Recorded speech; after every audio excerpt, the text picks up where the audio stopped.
Good day mga parts. So for today's video ay nandito tayo ngayon sa Resort Worlds Manila para ihatid at mag-dinner kasama si Tito Frankie at ang kanyang family. And yes, nakakatakam ang kanilang mga cakes dito kaya naman hindi natin palalampasin yan guys. Ayan, at pipili na nga tayo ng ating o-orderin guys. So let's go. Ayan nga pala si Jimmy Bondo katabi namin sa may gilid. Isang sample ng Let Me Be The One naman dyan. Ayaw mo ako na lang. Somebody told me you believe it. I didn't know. Ganon. Pasensya na, gutom lang to guys. At ito na nga din at dumating na yung aming mga order.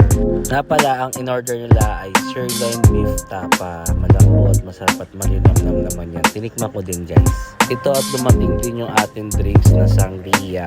So kasama na yan dito sa meal. Rib eye salpicao. Yan yung na-order namin. So plain rice sa kanya, sa akin naman garlic rice. So masarap din to, grabe, sobra yung salpicao nila. Sulit na sa price na nasa 850 for the promo at may kasama ng drinks na sangria tea. At ito namang taba ay nag-range ng 520 with mango and salsa on the side. Kasama na rin yung egg. Tara, let's eat mga tayon! Ito na at tikman na natin ang rib eye salpicao. Ayan, at sa unang kagat pa lang natikman ko na sobrang lambot ng karne at hindi matigas, saktong-sakto lang. At syempre medyo buttery kasi nga salpicao, so medyo marami ang butter nito I think.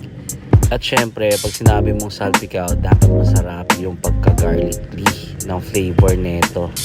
So ayan, kuha naman nila yung panlasa ko at nagustuhan ko. So guys, mag-extra rice pa pala ako kasi malapit na maubos yung kanin ko dito.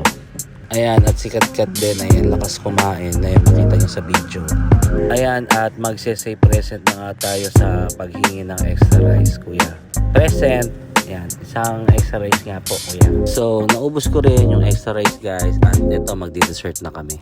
Umorder kami ng chocolate cake, ng mango bene, at syempre, ng Sans Rival. Yan yung paborito ko kasi.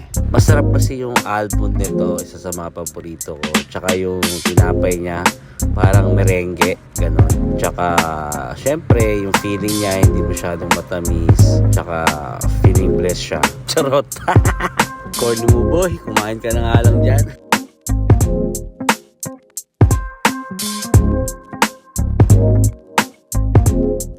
So ayun guys, so naubos namin lahat ng pagkain namin at nagustuhan naman namin lahat. Mula sa sirloin beef tapa hanggang doon sa rib eye na salpicao natin. And that's for today's vlog. Don't forget to like and share the videos. Follow my Facebook page and subscribe to my YouTube channel. And hit the notification bell to keep updated for the latest video. Thank you for watching. Boss! Ayun o. Boss cat! Boss cat!